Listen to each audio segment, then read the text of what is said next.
Greetings everyone, this is Lodrik again, and this is a game 1 the Pacific Advance Edition and the match against Dojo. And this will be one of the turns at the beginning, turn number 5 from 15th December and 16th December 1941. Because at the time I still don't make any YouTube videos, and later on Dojo and others, they asked me if I can simply publish my side of the game so that the viewers can always compare between the Allies side controlled by Dojo and the Japanese controlled by me, Lodrik. So let's dive in and see how the first days of the war was going on from the viewpoint of the Japanese player.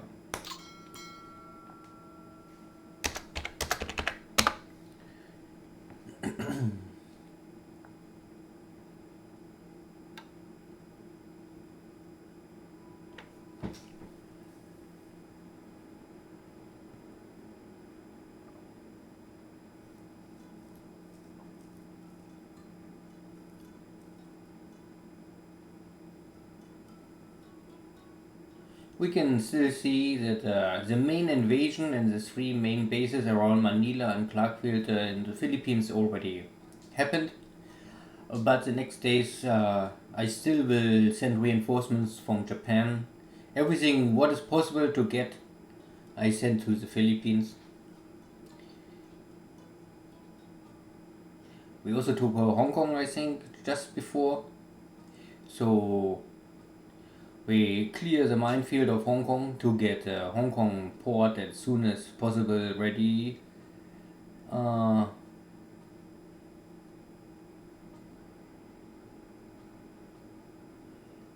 And our cruiser formations, I think, they're starting to hunt down this ally shippings, yeah. The task force setup is so far early in the game more or less based on the original setup of the game. This is normally not always my style how I will set up a task force, but I think the first week of the game you don't have really much choice. You have everything already in some kind of order, and if you try to organize first, you will never really catch the ally player. So I think it's really important as soon as possible strike with everything what you have. Try to find every cargo ship what is possible to sink. Simply, now you can kill them easily. There's no enemy really resistance, and the cargo ship, or like these small AP ships from the Dutch, or they are easy targets. And if you are lucky, like here now, you can even kill some units on board. Maybe this is related to Dojo's,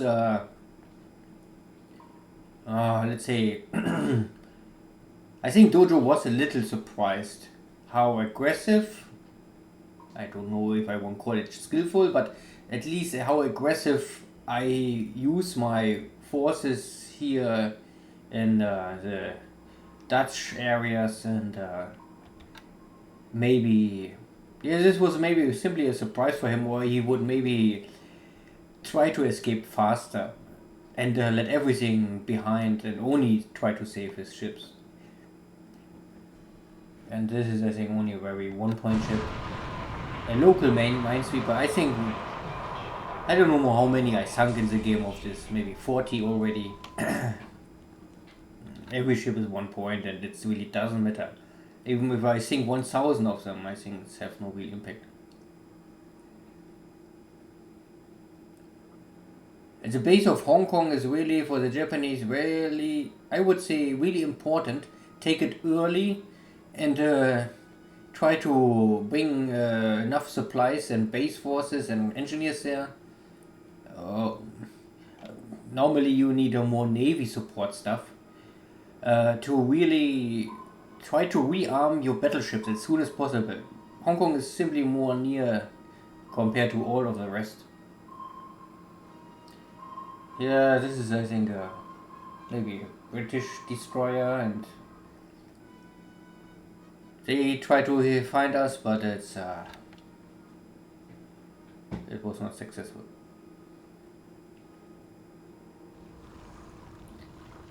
So we just lost the cargo ship.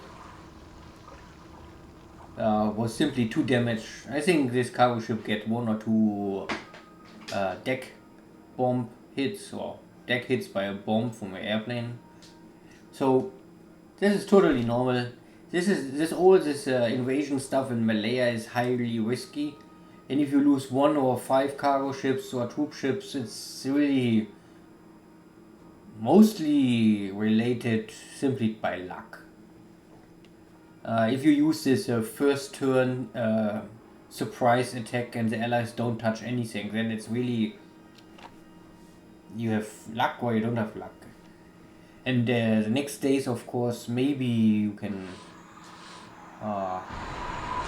use more units more skillfully. And here, this is one of these cargo ships. This was the golden time for my submarines. The first months was maybe like in reality, but normally the Japanese they focus more for warships, less for cargo shipping. But the first war, the December War, was something very similar. Like there was no organization so far from Dojo, more or less not the best organization, and we got many easy pickings. Here we have again, I think, some 1-point torpedo ships. Yeah, this is always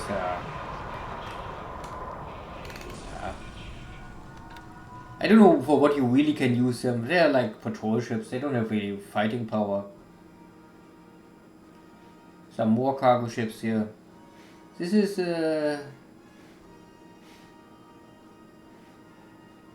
maybe here between Philippines and Borneo. But also only light cargo ships. The most value is maybe on board the ship. Maybe there are supplies on this ship, or if you're lucky, sometimes maybe troops. The ship itself, I would say, it doesn't matter. Yeah, this was here. So, if you can park here some cruiser formations, maybe in these bases, then you maybe can intercept all the stuff coming from Manila. One try to pass here. And the next location is that you maybe try to bring here one cruiser or light cruiser formation to block here again. And yeah, it's a question who is faster. It's really maybe my next match, if I have ever the chance to play this game again against someone, I maybe can still even improve this intercepting stuff a little more. I think it was not perfectly, but it was enough. Nothing is ever perfect. Okay, this was also no success. Not that it really matters if I sink one of these American destroyers, because normally all these American destroyers are all low level destroyers, all 5 points or 6 points, and they are maybe fast. They can do everything a little, but nothing really good. Compared to Japanese destroyers, they are simply 10 or 20, at least 10 years older, and some steps behind.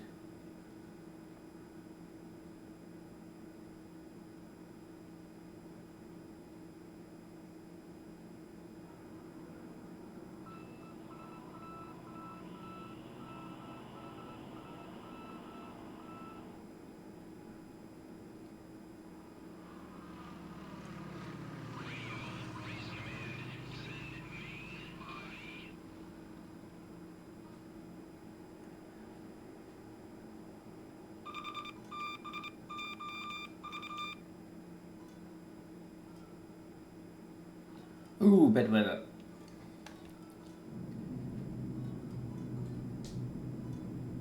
This is for my base force in Miri. I more or less put a air HQ in Miri as soon as possible. I think it turns 3 already. And now I can bring some long range Betty Nell bombers, Navy bombers here, and then they can use torpedoes. And simply the torpedoes are, they normally have a, like now, one hit, one kill. And if you have two torpedoes in one ship, then it's for sure dead. I mean, that's...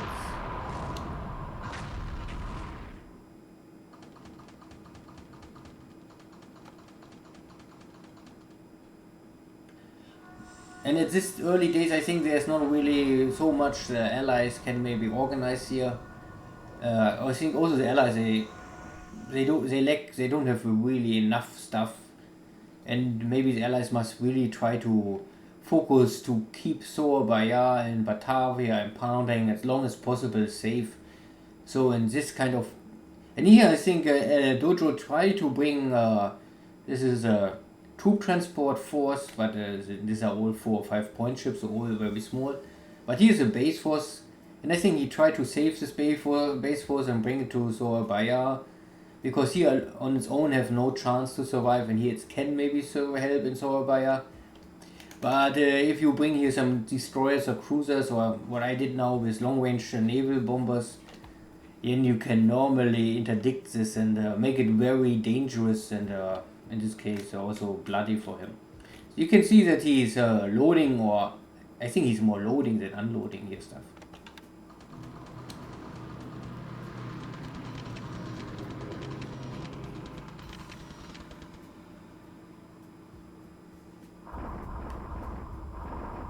And the second strike, now the Nels. I think the first strike was from the Betty bombers, and now the Nell bombers try to get a hit. But looks not so successful. At least one.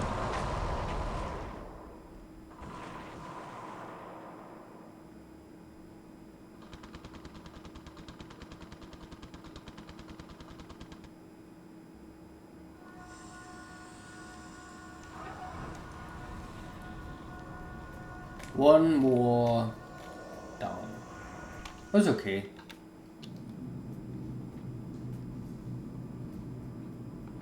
This is the early Chinese bombardment. I would simply say try to organize this Chinese or Japanese Air Force in China as soon as possible, and try to always slow down what is possible in nearby. What you can I mean, what the Japanese player can kill early in China will normally keep the Chinese army more crippled on, because if you cannot really finish the completely final blow against the Chinese army early on, I think the Chinese army simply really can produce too many units in the long run, so you will maybe have not more the time to really push too much in China, because if the Indian or American British troops in India or Australia start to counter-strike maybe in June or July of 42, then you maybe are forced to move more units out of China, and then you cannot strike more. So I would say if you don't finish China up to summer of 42, you maybe try only to hold what you got so far.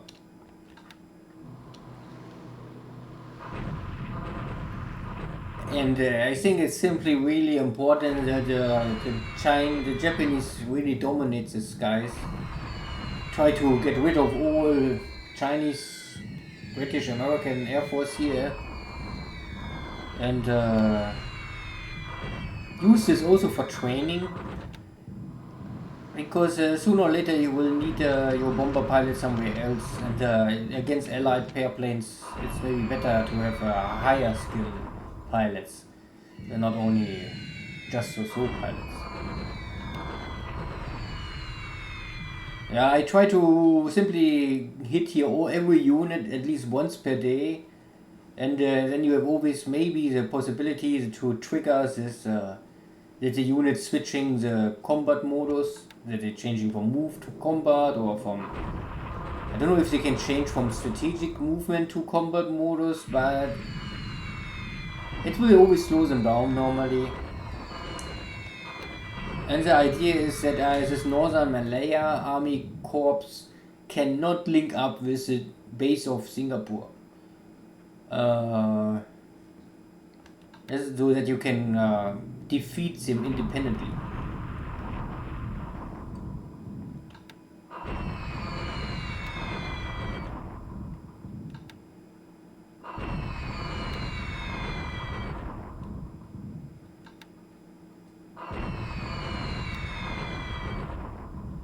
And more bombardment. The Dojo fighters are normally the best army fighters, so if you find anywhere in China normally high resistance, and early on I would say, because you only have 12 engines or airframes, you don't get anything more. So if you see flying tigers operating in China, you normally can best try to bring your Dojos to fight them. They are normally your number one. Because these pilots are also elite, like the carrier fighters from the Japanese, and they can battle everything normally, always, with the highest chance of success.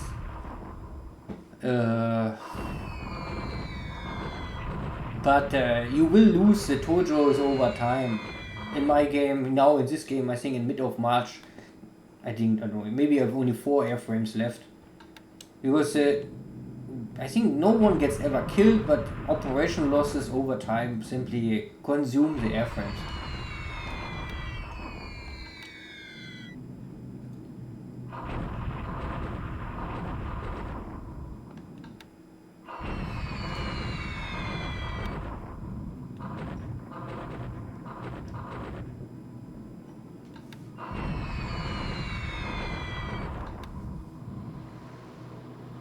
Here you can see that I still use the Key 27 nades, simply because the Japanese just start the production of the Oscar 1C maybe 2-3 months ago, and they have really only 50-60 airframes ready to use.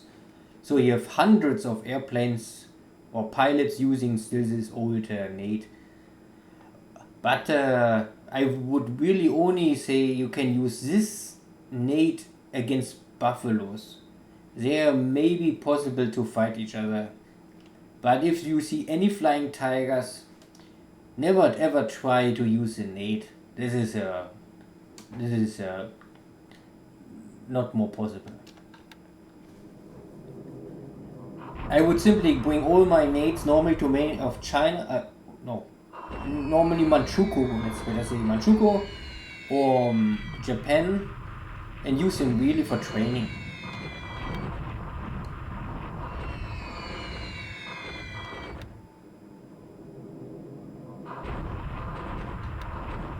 Not every fighter airplane must be active in the war. I think I also use only maybe 50% of my bomber fleet, 50%, I think I use roughly 50% of my airframes and pilots and squadrons are training non-stop. Because now I have the possibility to more or less train them. I'm not forced to use too many airplanes. I must only control these guys, and I must try to bomb a little the units to slow them down. But often you have limitations that the airport is not big enough, you don't have enough aviation support, and it really makes no sense to go over these limits. If you have a limitation of the airport, then the airport is full, it cannot change. And to run some air base without aviation support is also... No, this makes no sense. In this case, simply better keep your forces back and let them train. This is a Dutch bomber formation, early on trying to hit something. But it's really hard for me to remember if the Dutch bomber pilots ever really did something meaningful. I think not. But it's a try, why not? What I can say here is only I was thinking about this, and maybe I can say this.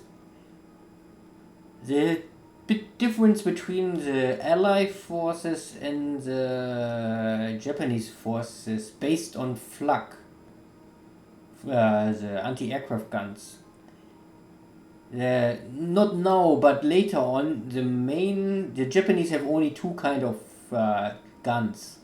They have this 25mm short range gun, and they have long range anti-aircraft like 100mm and 128mm guns. The range of this 25mm gun is up to 4,000 feet. So normally at an ally player, I would always go for 5,000 feet. Because if you are flying at 5,000 feet, the short range flak, nothing of the Japanese, included the 25mm guns, cannot hit you. And the long range flak will always hit you, so long you don't fly over 20,000 or 21,000. I think if you fly over 21,000, then you're out of range of anything, but hard to hit something. With the Japanese, I think I changed it now also later on, not now, but later, I changed everything to 7,000 feet, because the Allies, they have this medium range anti-aircraft stuff, the 40mm gun. The Japanese do not really have this. But the Allies is similar to the German 37mm gun, and the Swedish companies and the others, they all produce this 40mm guns. And they have a range of 6,000 feet. Means if you fly at 7,000, you also will not get hit by this. But the long range will always hit you. The question is now how much really improves this. If you drop from 8,000 to 7,000 or from 8,000 to 5,000, I think 8 to 5,000 is already an improved chance to hit something. But at least I think 8,000 or 7,000, I mean 1,000 feet more near to the target, I hope it will improve the chance to hit something. Yeah. Only to say this, for if you play this game,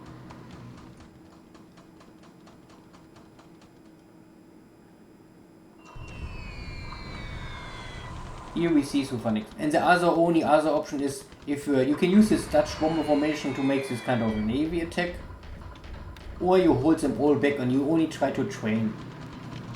I would say there's only these two options: train non-stop, or like what Dojo did, always try to attack some shipping. The only other problem is that even if you hit with this kind of ship something, I think they carry 100 kilo bombs. So the impact and the damage will be very limited. Oh no, this guy's really transports 300 kilo bomb. Okay, this is okay. This is similar to what I think what the Japanese dive bombers transport. This can really hurt someone. Especially if you are so near to Surabaya or Batavia and you have no base nearby. If you have no later Singapore, then okay, you can still try to return. But now I would have to go back to Miri or maybe Hong Kong. That is a little far away for a damaged ship.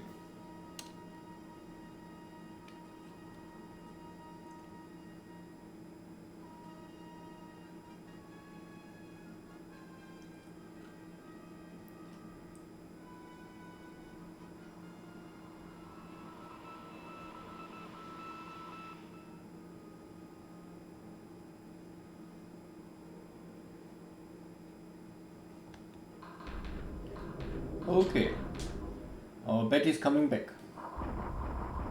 There's still some torpedoes left. Yep, but no hit.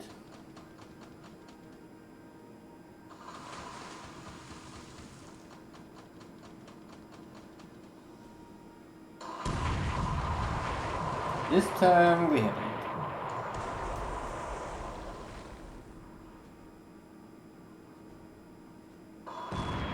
Double.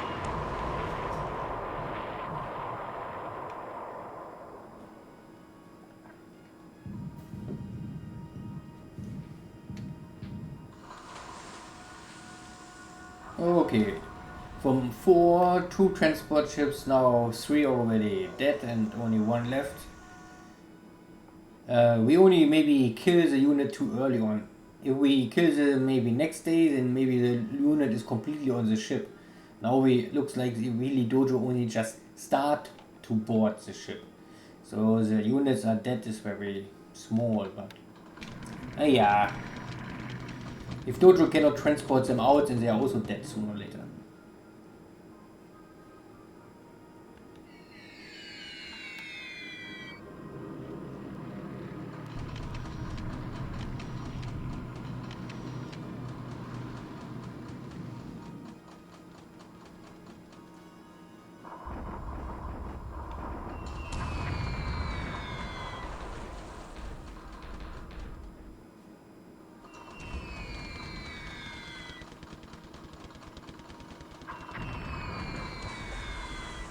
Nothing, no hit for Dojo again. But there are still more Dutch bombers.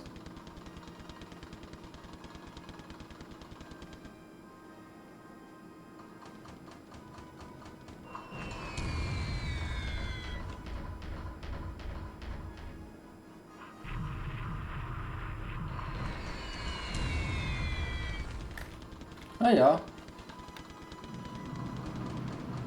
Dojo still try to use what he have nearby. And why not? At least it gives some feedback and some action to this game. It was a little, let's say, I don't know if you can call it boring, but maybe disappointment or whatever. But because up to now I never see Dojo's carriers in action. This is a cruiser mine layer, so a bigger mine layer, ocean-going mine layer. This means, but still, the ship is normally, I think, slow, and this is only a short-range submarine, and we get many hits on this kind of support unit. I don't think that will survive here. 3 torpedo hits, heavy damage on fire is normally a death sentence. Yeah. So we hear the sinking of... we hear the sinking of a ship. We don't know which kind of ship. But I would say with 3 torpedo hits, this ship is going down.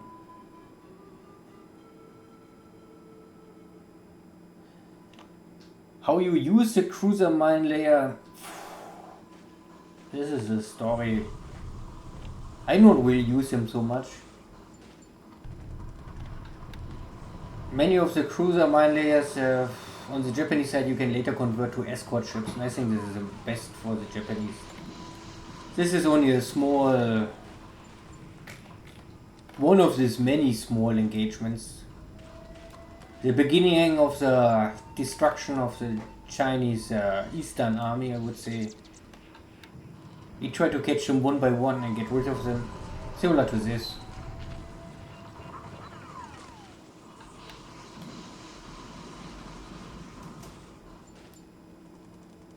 You can see that we lost nothing, only disabled units, but Dojo's units starting to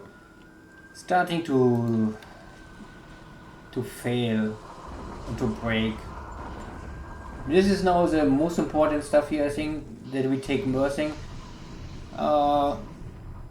Because there is a possibility that normally the allied player can normally take really everything out of Singapore and try to rush and hold Mersing. And if you then come with this kind of units, then maybe it's not more easy possible for the Japanese to take it. So to land in Mersing and to take the base is really very critical. Like every amphibious assault is really critical to take the base. If you are not able to take the base and you have your land units here, then your army can very easily wipe out or be forced to retreat into the jungle, and then you lose maybe weeks before you can reorganize. But in this case, the glory Japanese army simply wiped out this bunch of British Malayan units. And you can see that I use some units in pursuit, so means I choose some of my units not to take care, and they don't enter this battle. They more or less stay behind the second line, waiting that the allies are giving up, and every unit was fighting must rest by game rules. But if the unit is not fighting, it is in pursuit, then it's more or less it can move out at the same hex, at the same turn. So Dojo's forces gets kicked out and automatically they enter now in this hex. Game rules. And my units must move. And normally I have to wait to end of my turn and first can tell my units at the next turn to move here. Means Dojo is always one turn in advance. Not only one hex, but you also can make it the same turn and move. But now I have some units, more or less, they speed up this turn already. So maybe next turn they already arrive in this hex before Dojo can leave this hex. And it means also I can earlier on try to block this railway. Because if you are here in this hex, then normally no unit can pass more. And I think this is the most critical situation. To block the railway of Singapore.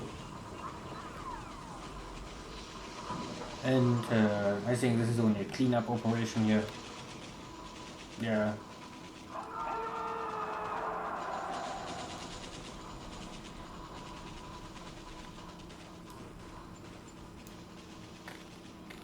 I think these units are very weak. I only sent, I think, one tank brigade. Yeah, tank regiment.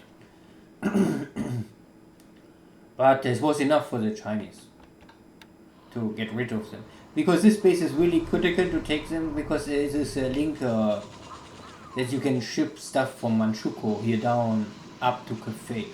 And then from Cathay you can start your movement on Nanyang. So for me it's very important to get rid of this and have the railway easily and open for transportation.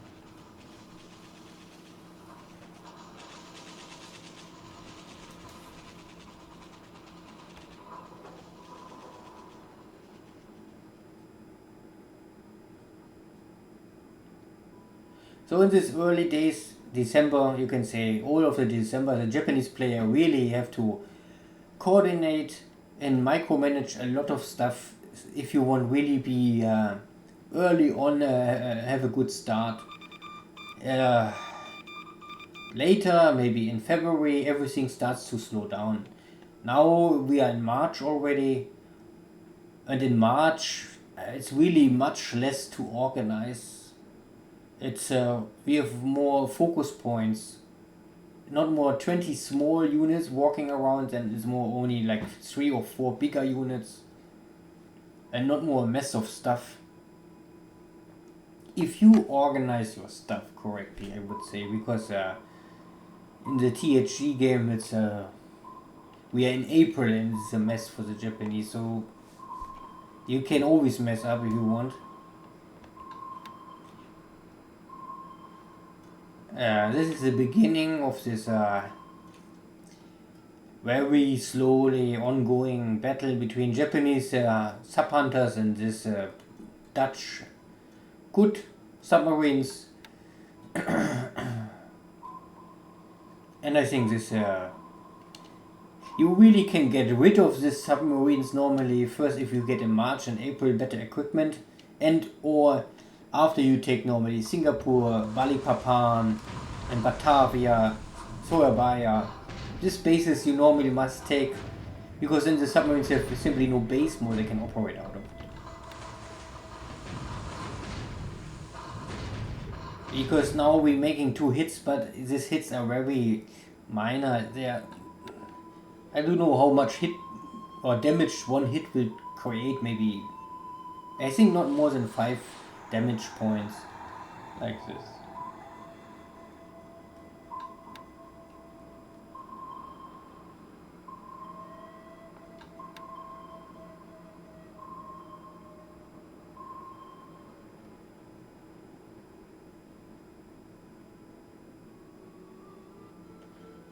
And this is where, before our Nell and Betis, they attack this base, and now our destroyer for more information come to, I think, finish them off.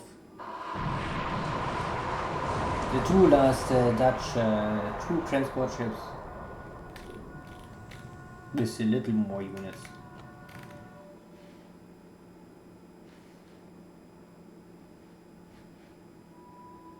This still the same location.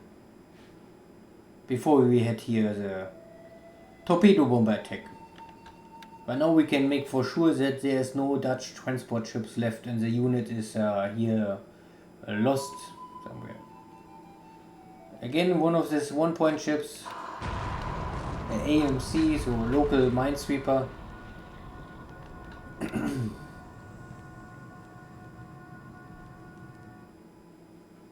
So I sent here, you can see the east of Batavia, south of Palembang, and north of the Christmas Islands. I sent here some destroyer and cruiser formations. Oh, here we have a Dutch submarine, but we disengage. I think. Yeah.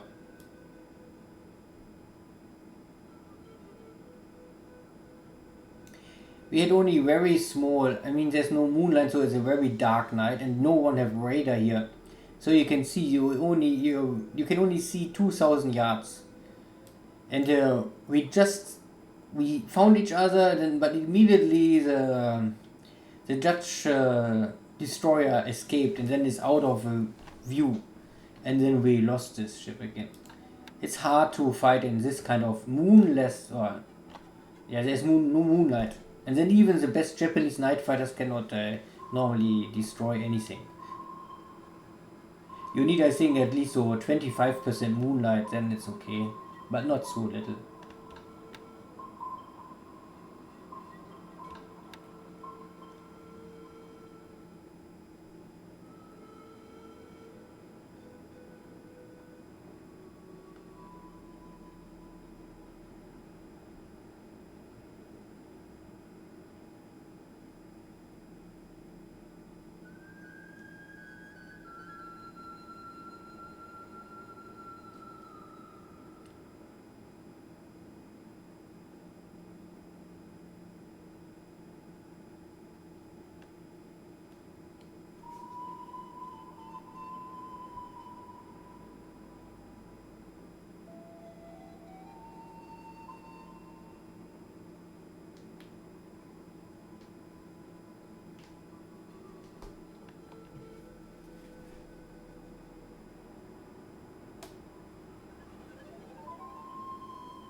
I think this is a global minesweeper again, or something very small and cheeky.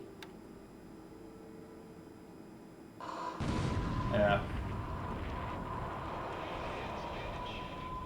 At least we get rid of it.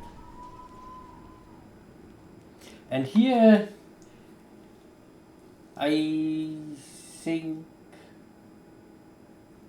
this was one of the early. This is I mean, of course, a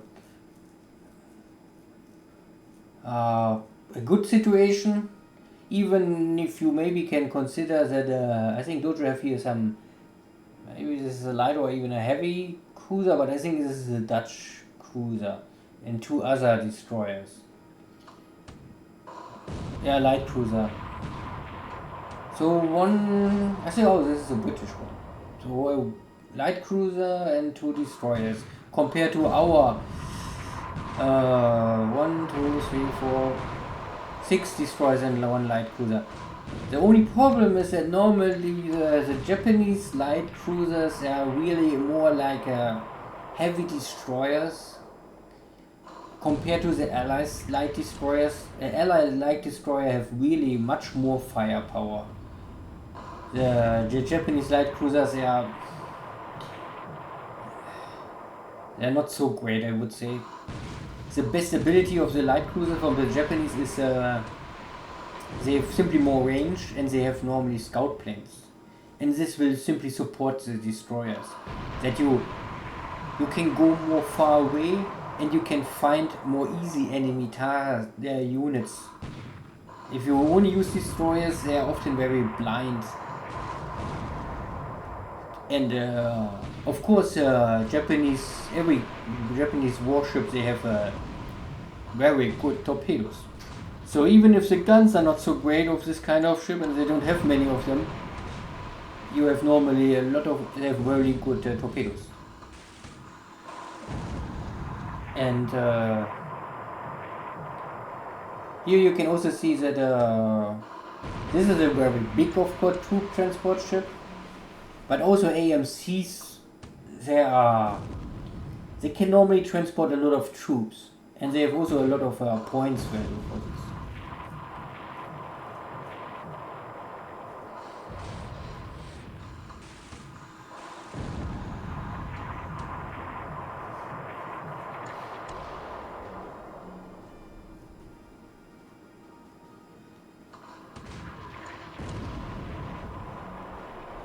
And not all, but I think roughly you can say maybe 2/3 of the Japanese destroyers are really good.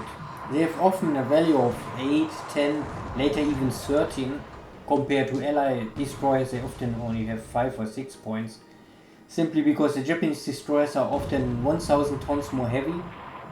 So like American, I think, destroyers are all around 1,500 tons, and British maybe around 2,000 tons, and Japanese destroyers are often 2,500 up to 3,500.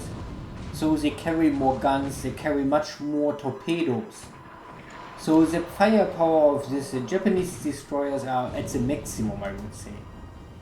They really carry what is possible on firepower with them. So if you have a 1-to-1 destroyer activity normally and there's no radar involved or like this, then Japanese destroyers, they really punch. They don't maybe take the damage, but they can bring out the firepower and really battle very, very bloody with any other allied ship. And if you saw the other episodes, I don't know what, I think it was in January, end of January, the first battle of Bombay, the first battle of Ceylon. There was an engagement of a Japanese heavy cruiser formation. 2 heavy Japanese cruisers with, I think, supported by 6 destroyers. And I think we battled 3 times the number of the allies. And at the end, the Japanese task force only ran out of ammunition. And then in the last battle, I think the Japanese, they really take maybe some beating, and we lost 1 destroyer. But it was a completely disaster for Dojo's forces, and it's simply show how successful Japanese warships can be if there is no radar involved and if there is no air power. Because this is also for sure true. All the Japanese destroyers and light cruisers and normally more or less every Japanese warship have very weak anti-aircraft. And compared to the Allies, they focus their destroyers later on anti-submarine and anti-aircraft. But the Japanese are more or less, they keep the focus on surface engagement, torpedo strike power. They also, I mean, of course, the Japanese destroyer get later radar, and they also get more anti-aircraft stuff. But it's never will reach the value or the efficiency of any ally ship. So the tasks are different. This kind of destroyers of the Japanese, they often really support attack destroyers. They're running with battleships and cruisers, and they will not stay back. They always will engage the enemy. And allied destroyers, they simply always try to only protect against airstrikes and submarines and like this. So the Allies simply go more the safe and protecting, and the Japanese, they always go the war of the warrior. They go out, they punch, they want the battle, and if they die, yeah, then they die, but at least they want to die with a bloody sword in the hand, and they don't cry if they get hit. They still keep fighting.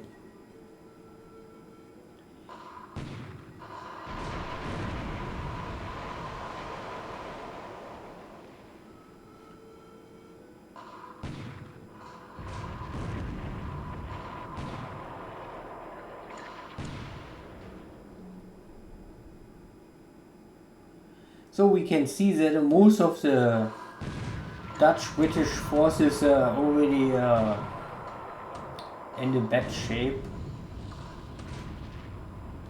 And one Japanese destroyer have now heavy fire. Normally you can see, I think there's 2 or 3 different levels of fire. You can see this ship have only a little fire. I think there's a fire without burning, then it's, I don't know, I think there's only a small issue. Then you have this kind, then there is a fire, and this I think is then heavy fire. If you can see more orange, similar to here, I think it's also a heavy fire now.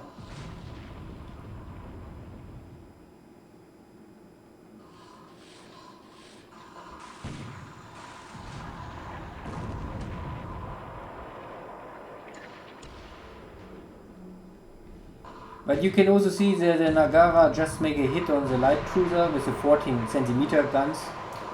And the 14cm gun of the light cruisers and all Japanese destroyers at the beginning of the war have this gun. And this gun is not strong enough to really destroy the belt armor of a light cruiser. So normally our light cruisers then only can normally damage if they hit something what is not protected by the belt armor, and this is hard to hit and will normally not really damage too much. But the light cruisers, even, I mean, this is always enough to normally destroy the enemy. I think no destroyer in all of the war have protection. So Dutch, American, Japanese destroyers, none of them have any belt armor.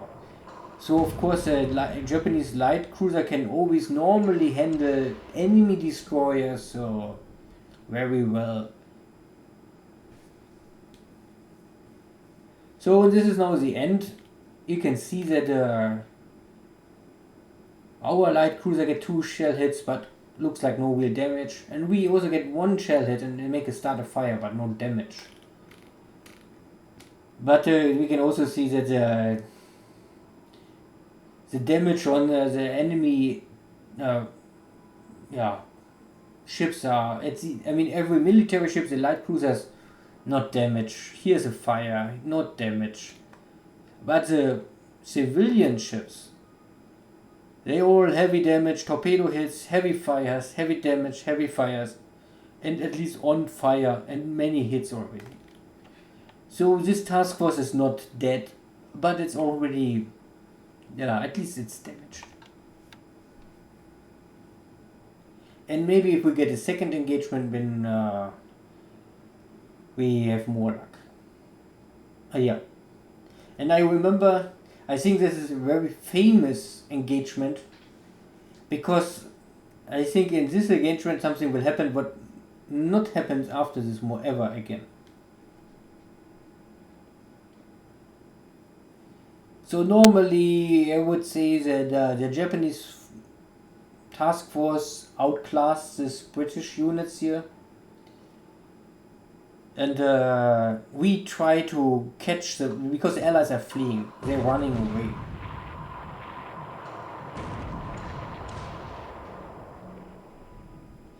These are now Dutch destroyers. Okay, then it's maybe other engagement. Because I know it was a British destroyer did something.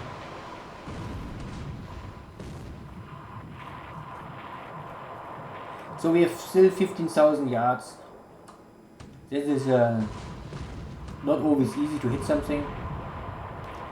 And the Dutch, they have the 12cm guns. They have less firepower.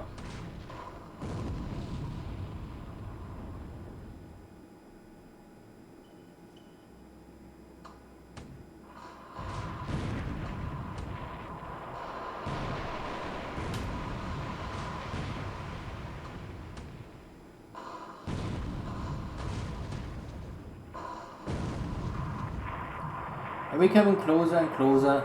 The Allies try to escape and the Japanese try to catch up.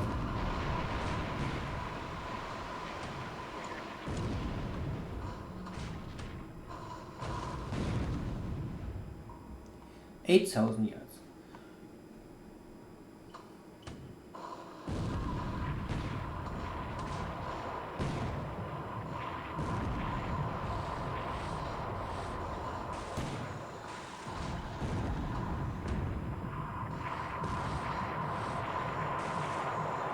Ah yeah, it was really this.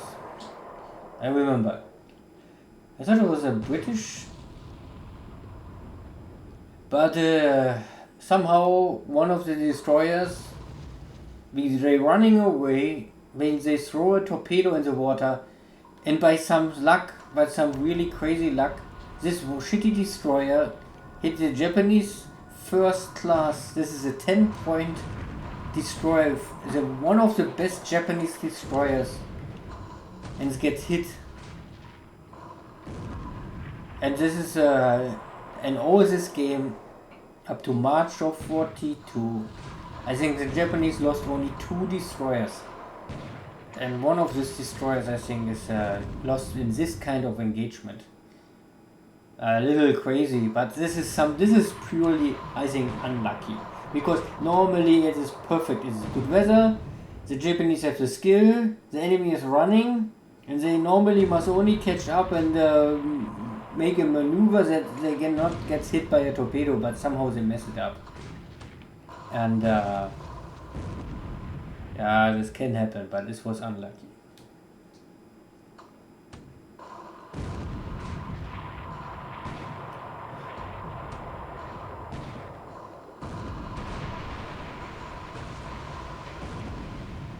Now we can see that the range is already increasing. I think there's nothing more happening.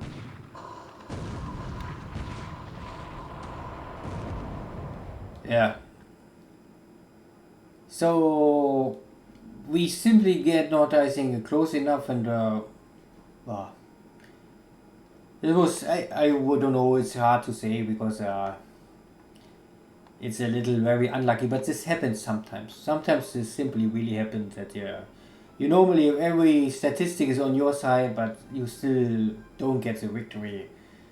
And in this case, it's really double, because even if the battle was not that successful, I would say okay.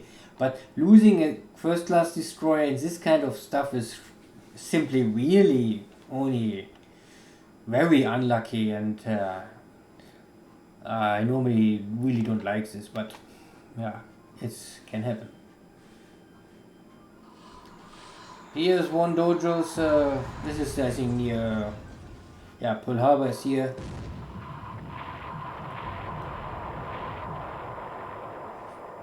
And AO, and you can see fuel cargo is burning, so this is a ship full of fuel. This means Dojo will lose, I think now here, double. He not only lose the ship, he also lose the cargo. Because normally every ship have fuel loaded for cargo, and the cargo is burning. It's nearly impossible more to get this fire under control.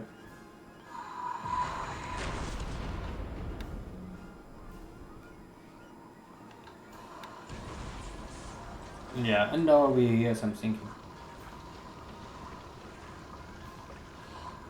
Yeah, no hit.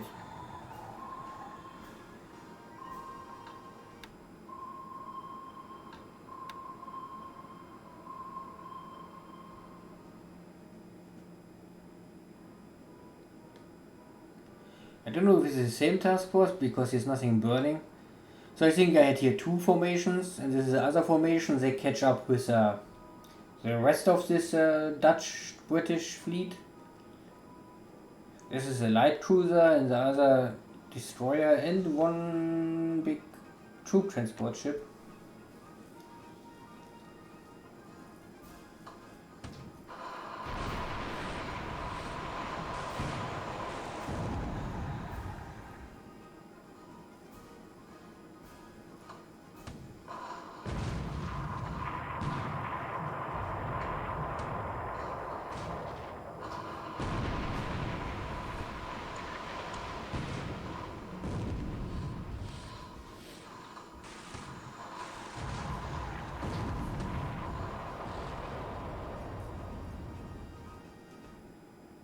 Oh, this was a lucky hit.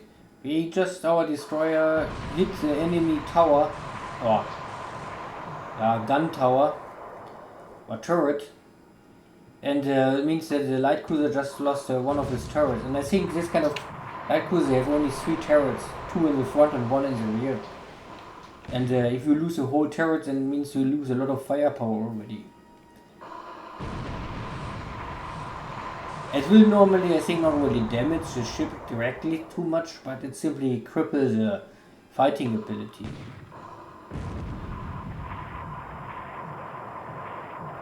Ah, it's the AMC, okay.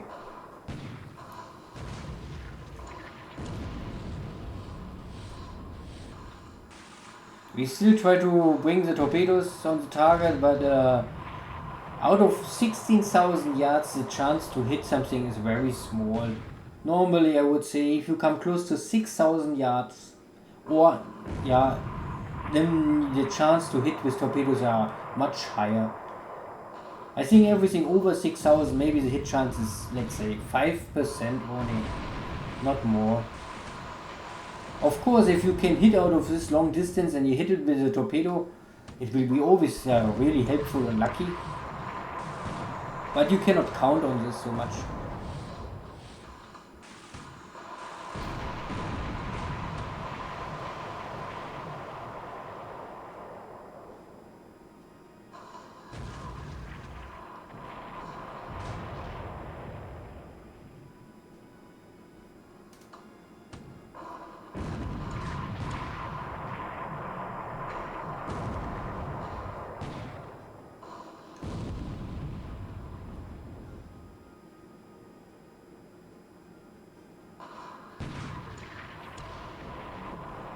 Yeah, and the AMC is simply slower and cannot maneuver too much, so it's more easy to hit it and it's a bigger target.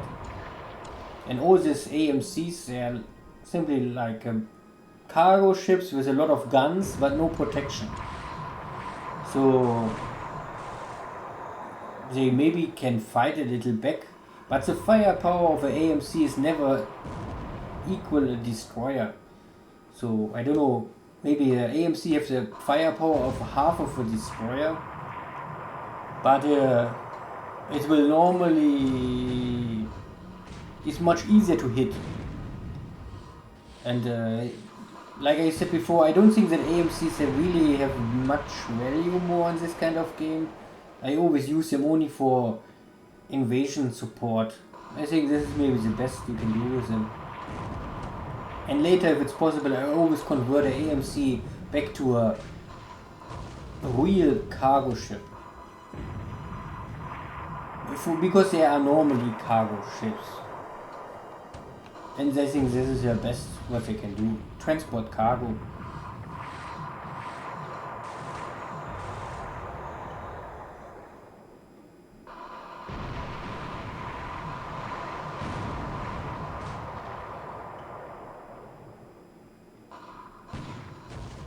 The AMC take one hit after the next.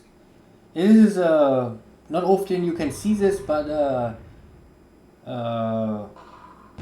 the statistics of the ship is not it's flexible, let's say this.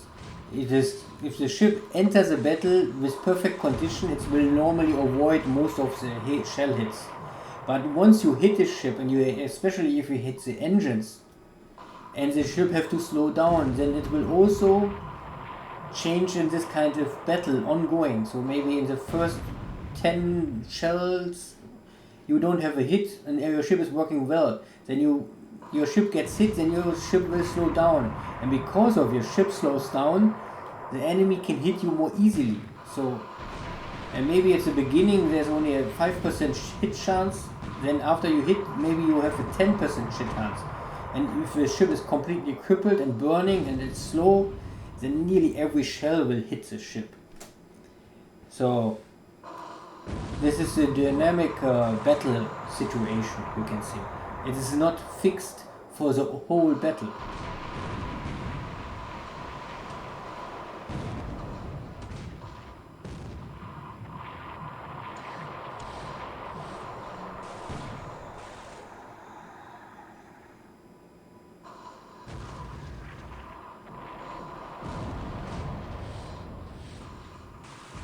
Yeah, you can see the AMC now is so crippled, we get a torpedo, and now we make a torpedo hit. So now the AMC is, I think, dead. And the vampire looks also not more so good.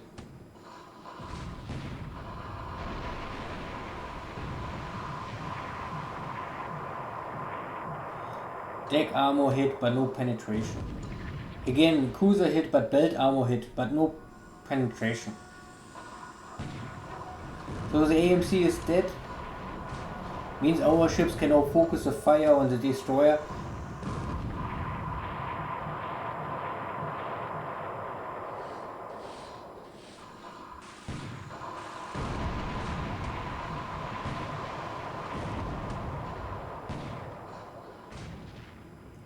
The vampire really takes some damage now. Lost some equipment.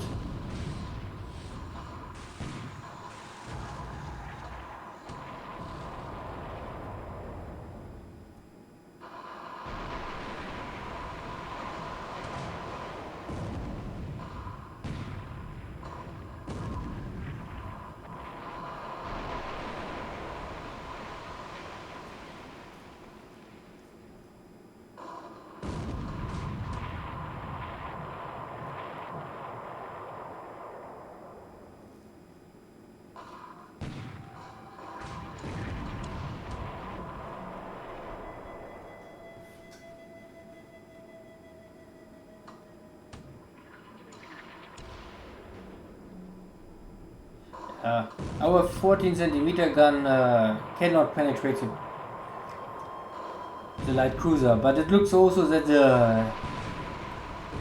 I think the 5 or 6 inch guns of the Dojo's light cruiser also cannot penetrate our belt armor. So this light cruiser simply cannot kill each other with guns. But of course the torpedo hit will change this. Now we get a 6 inch gun on our destroyer. This is of course not so nice.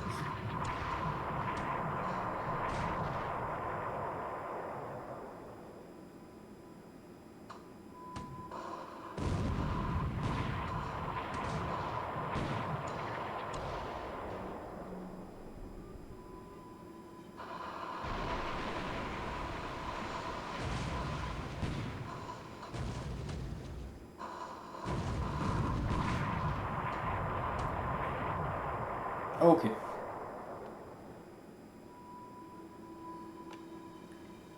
Many shells, and you can see it was a little unlucky that in the last moment we get a shell hit, and it's a 6 inch shell hit. This is also the combat summary, don't tell you what kind of shell hit. It's only counts simply there was a hit. But it can be a machine gun bullet, or it can be a 16 or 18 inch shell. For this combat summary, it's always only one shell hit. So this is a little, you don't know really the impact. But you can see the ship is on fire and not damaged. Here you can also see 9 hits, but yeah, the light cruiser is on fire, okay. The AMC is dead and the destroyer is normally also dead. I mean, heavy fires and heavy damage is normally 90% dead. If there's not a port immediately next to it, or maybe then maybe can survive. But heavy fire always means that you cannot repair the ship, because you can first repair a ship after you get rid of the fire. So it means the damage of the ship will increase. I think this is only some small tanker. Yeah, a small tanker. A very small tanker.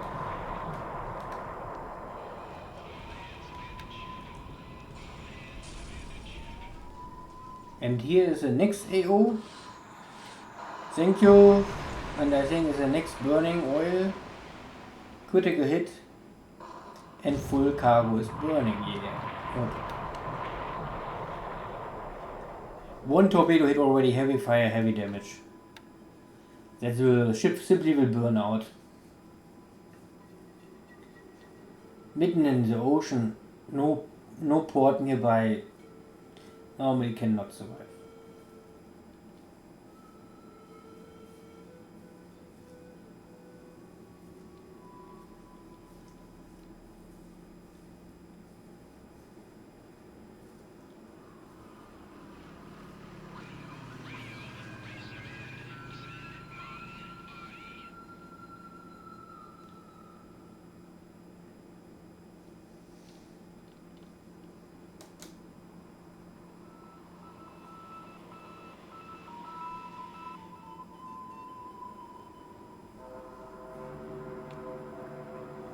Ah, some sweeping over Bataan.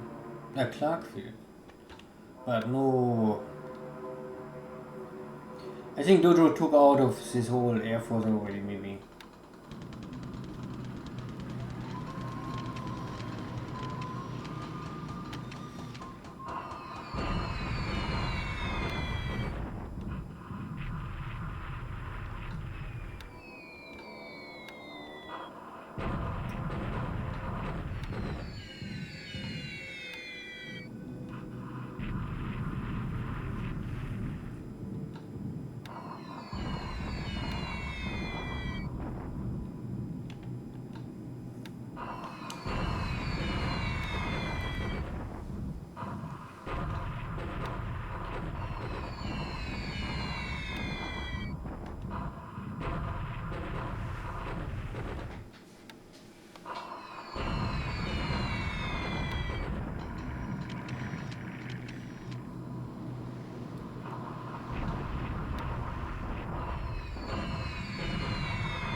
This is all jungle or bad area.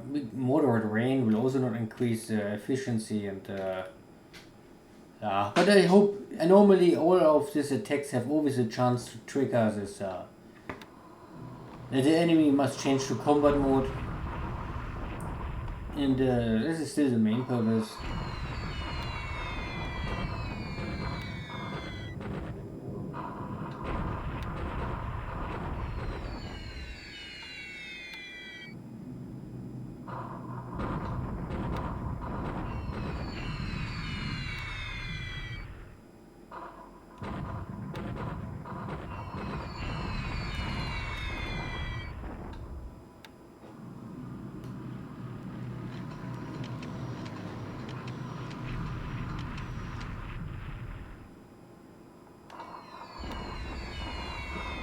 One stuff I would really maybe, I don't know if I talked about it before, but if I would play this game again with the Japanese and the Thai forces, I think it's really the best to keep all your Thai forces in Thailand first and Bangkok.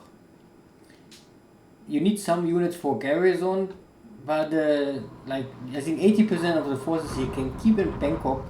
There's a Thai HQ, a better one, but this HQ cannot move out of Bangkok. So you better bring all your Thai forces to Bangkok. You put 20,000 supplies in Bangkok or keep it like this. And then you only rest. Because half of the forces, or even more, they are disabled. They don't have attack value. And after you heal and refit your Thai forces, I would say you can best use them in China, in Malaysia, and everywhere else, in Burma, to garrison. Only to keep the garrison requests in check. Because they are never really good for fighting. And you also don't get much reinforcements. If you battle with them, it's very hard to get them back readiness. If the unit is destroyed, hard to replace anything. And I think this I not did really perfectly. I would say I can do it better because the Thai forces, even if the British don't have much in Rangoon at the beginning of the war, it's still enough to normally stop these Thai forces. And if you cannot win the war with the Thai forces, then you must use Japanese forces. If you use Japanese forces, you will maybe get trouble in Singapore. Depending on what is the situation. If you want, say, Burma first and Singapore second, and then of course you can use all your Thai forces maybe to support your Japanese forces. But if you say let's go first for Singapore, then I would say keep your Thai forces all in Bangkok and let them rest. And let them get ready as soon as possible. To get the maximum attack value out of them. More attack value means more garrison requests can fulfill later on.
Yeah, the Dutch Navy bombers still don't hit.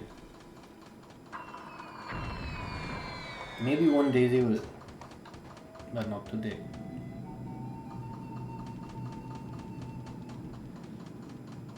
Of course, I mean, I use here my surface troops very nearby Batavia and Surabaya. There is of course really the risk that if you do this, for simply unlucky situations that you get a hit on your units and then you are really, like I said, very far away from any base. So it is risky, but I try. I risk something. And never care this L-20 or 212 bombers. You can see, what is a 15 kilogram bomb? I mean, I don't know. I think this kind of bombers are completely useless. I really don't know. I think you can really use this for only scout, because and this other bombers with 300 kilogram bombs, this you can maybe really make. This is a attack bomber and this is a scout bomber. But it's Dojo's setup, so I don't complain it. I only think about what he's doing, why, and maybe you can make it better. I mean, make it better for him, make it more worse for me, so I don't complain. Like I said, it's okay, let him try, why not?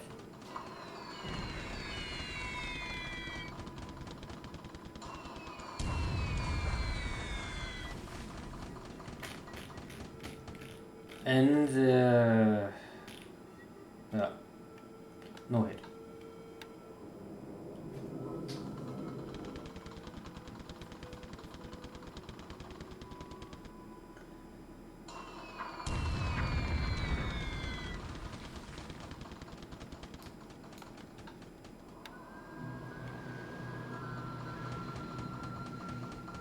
Yeah, and keep in mind, I think the game have more or less 3 different levels how a level bomber can attack. You can make if you fly in 100 meter feet, then you make more or less a strafing attack. You also use your front. So far I know only the front guns. Not only you bomb the target, you also use your front gun of your airplane to shoot on the target. But a strafing attack is the same like a low level attack, will have the handicap that your bomb load is half. So, and I think it's I don't know how we calculate this, because so far I know is the normal bomb load. You make a normal level attack with a normal bomb load if you have a normal range. This has nothing to do with the range. This has only something to do with the altitude. If you, I think, over 2,000 feet, means with 3,000 feet and everything above is a normal level attack. I think 2,000 feet and 1,000 feet is a low level attack. Because if you fly lower, you have more hit chance. Don't ask me why, but if with 1,000 or 2,000 feet, your payload will drop by 50%. And in this case, I think you have 3 bombs, because it's unusually, you have normally 2 or 4 or 8 or 6, but in this case you have 3, and then I think you will drop down to 1 bomb. And if you then go to 100 feet, this is the next lower level, then you not only use this 1 bomb, you also will use your machine guns or machine cannons, whatever you have in your airplane. But remember, if you go less than 5,000, if you come to 4,000 feet and lower, all the short range anti-aircraft will normally hit your airplane. So you maybe can bring your bomb in the target, but first you have less bombs, and second you will lose much more airplanes by damaged flak or destroyed by flak.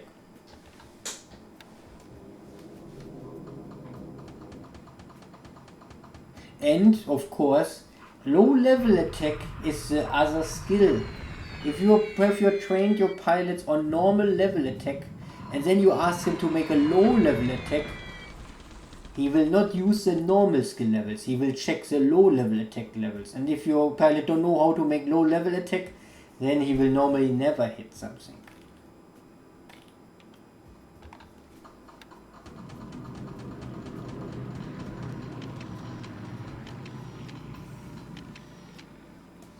I would also say, this is why I normally don't go with low level attack with the Japanese. If you want to use something like a low level attack, I say the airplane need armor.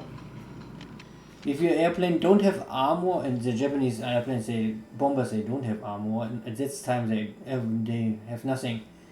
They burn really too easy, and every small machine gun can easily damage the airplane. With the Allies, if they have armor, and there are some, not many, but I think some of the Allies airplanes have even an armor level of 2. And this kind of airplane you maybe can really use for a low level attack, simply because they maybe really can survive this kind of attack, and even if they get hit, they simply gets damaged but still can return to base. But we will see maybe in summer or autumn of 42 if Dojo will strike back. We will see. So far I'm still waiting that Dojo strikes back. But we are only in March. There's still plenty of time coming.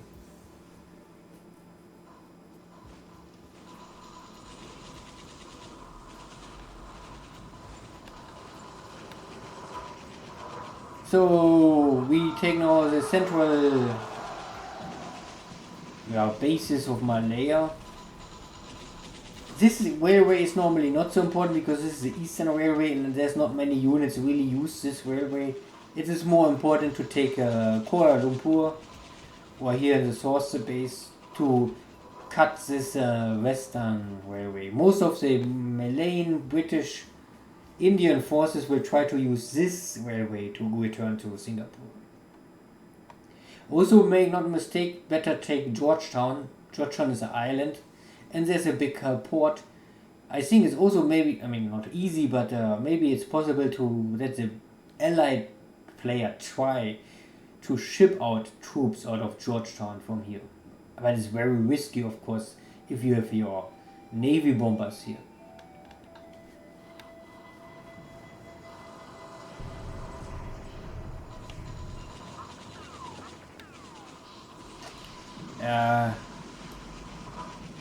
Here's a Chinese headquarter, but this is only a headquarter unit, and it's not easy to get rid of them, but you can always try to punch them. You don't lose something, they don't lose something, but sooner or later the headquarter normally will give up.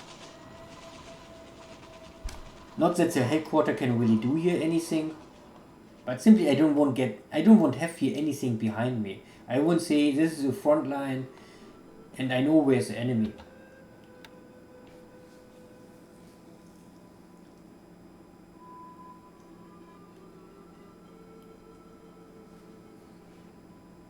So means this is the end of the day. We are now at the 16th December 1941.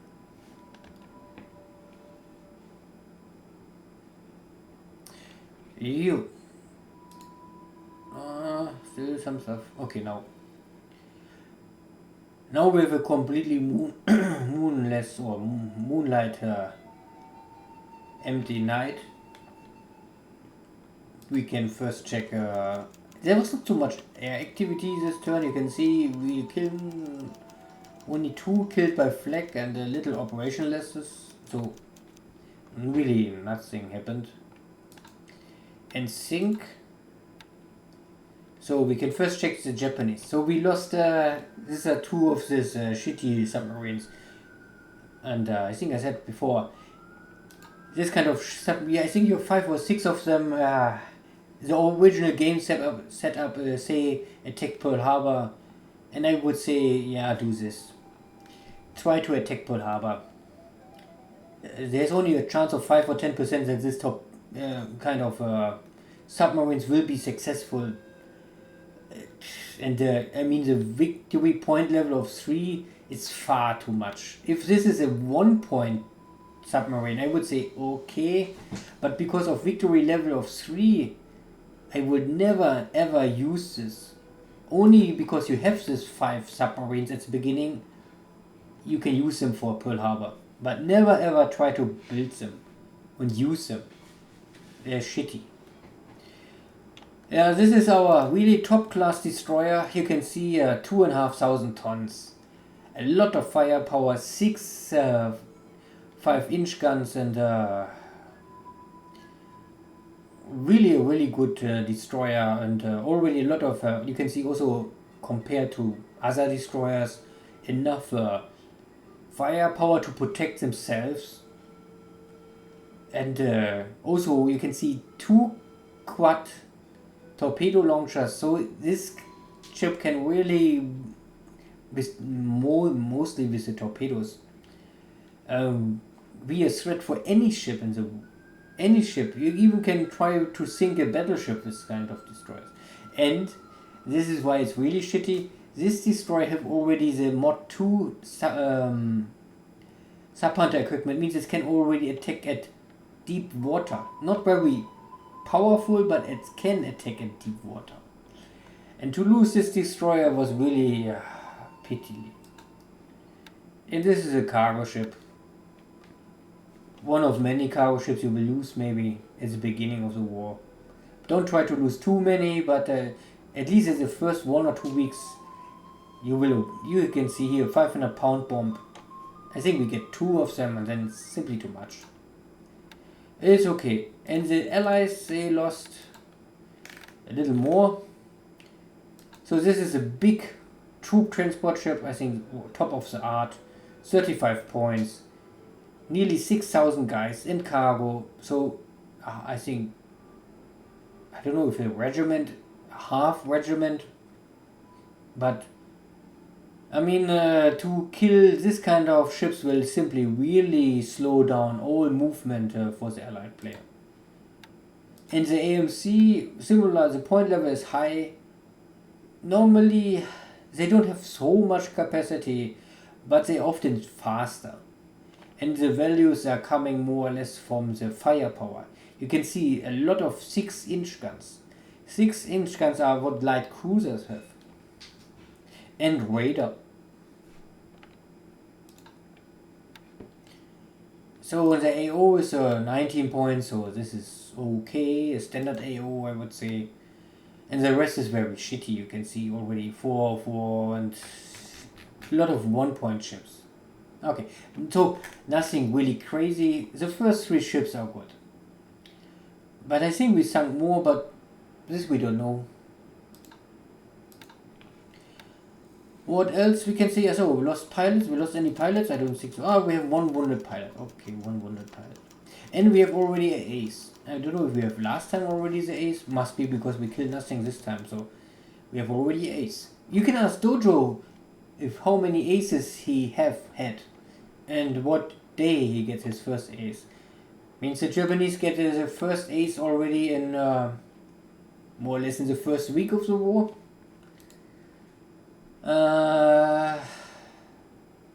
What else?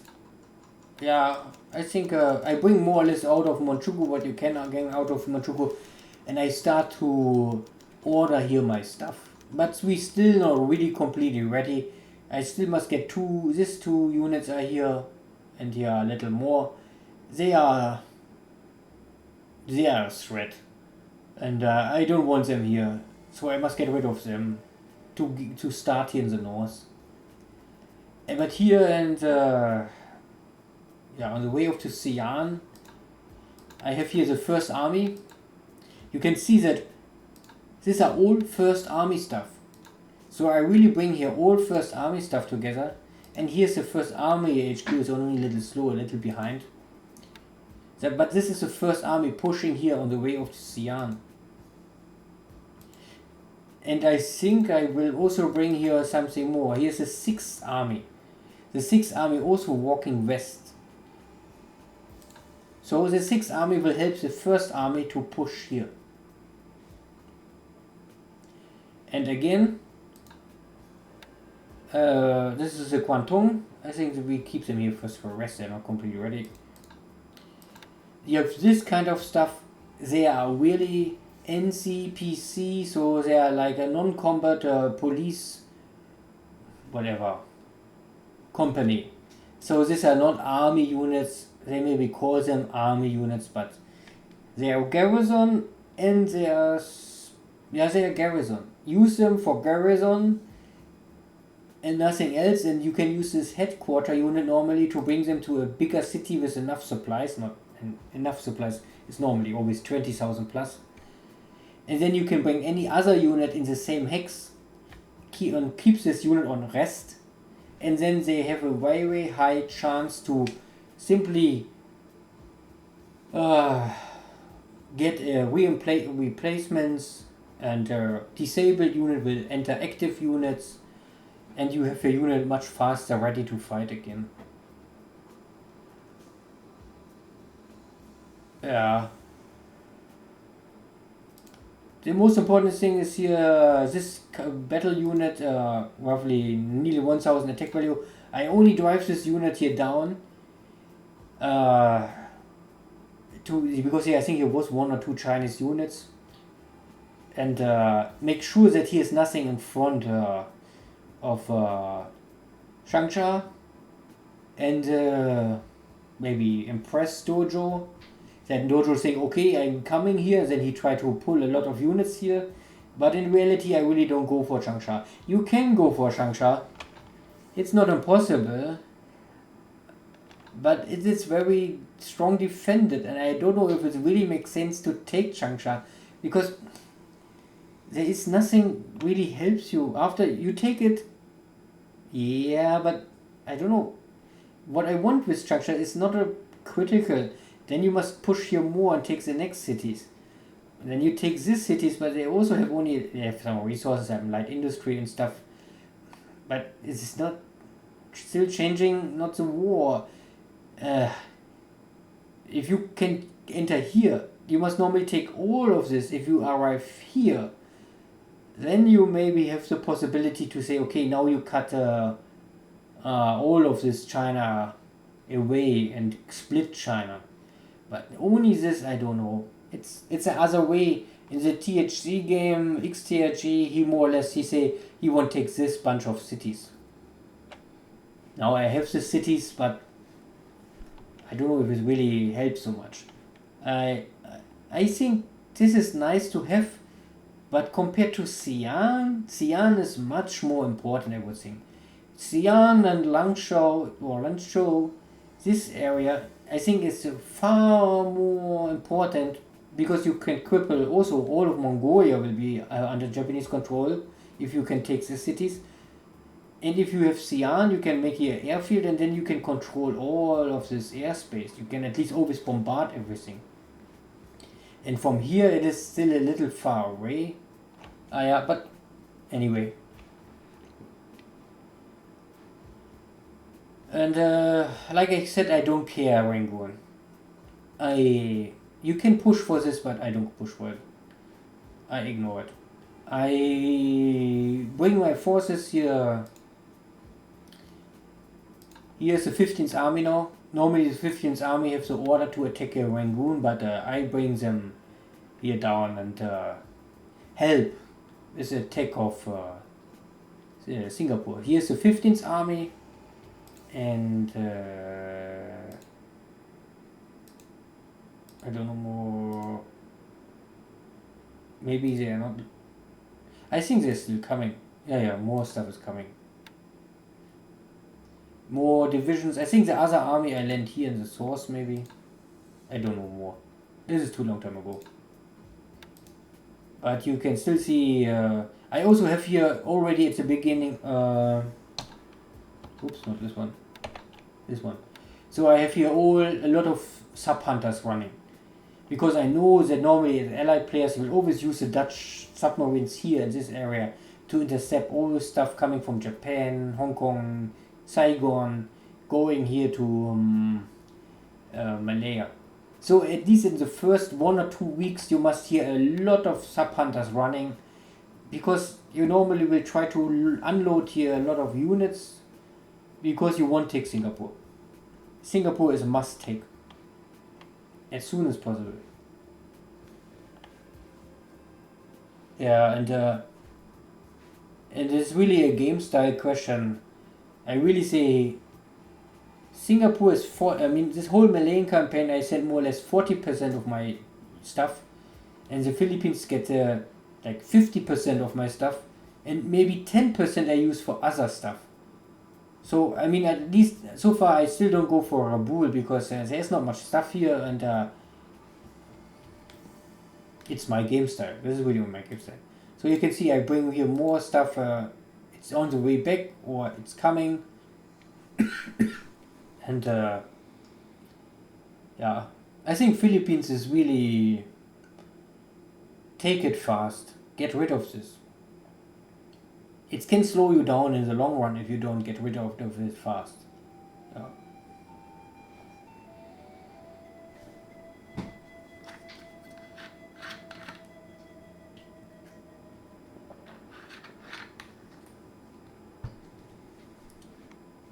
Yeah, and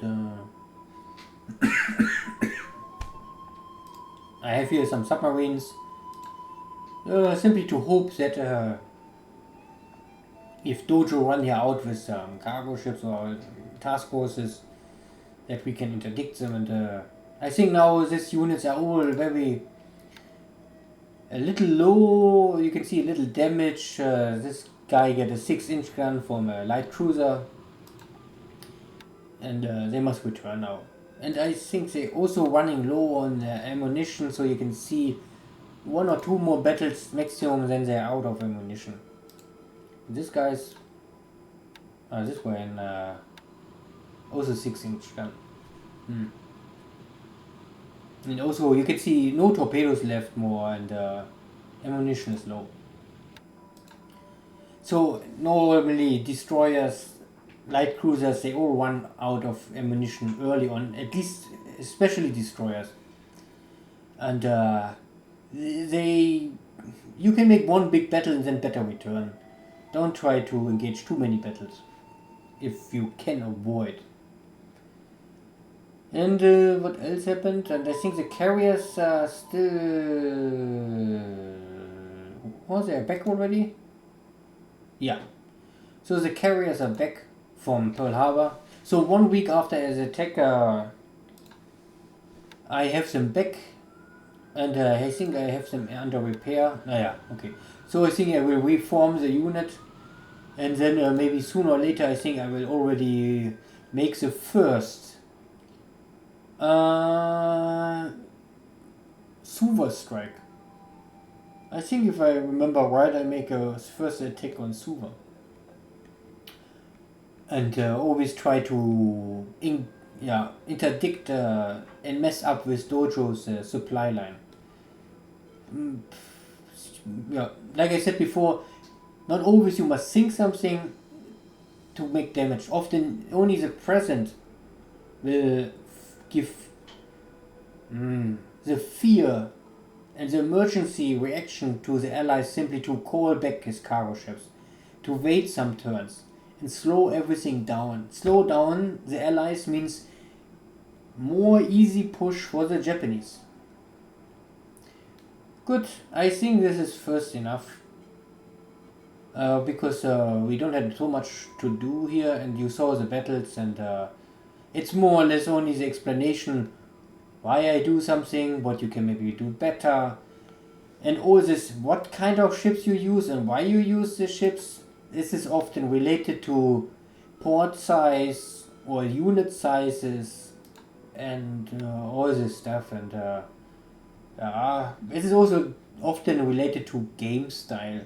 How you want to play the game. You won't use it with smaller but big task forces, or many task forces but operate more independent. Then of course you need more time to manage these task forces.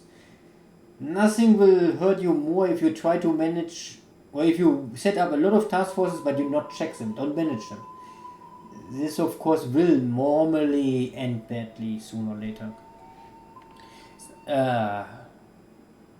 the game simply really needs a player to really check the task force and make sure that everything is working well. You don't really get a lot of in-game alarm messages, and you can really simply forgot something, and the game will give you no feedback. Or often, if you get feedback, it's far too late. Like the ship sunk already. Then what happened? Why the ship sunk? Yeah, why? Because 5 turns before you had some flotation damage and you don't get it under control. Uh, yeah, this kind of stuff happens. Good. Thank you all. See you again. Take care. Bye bye.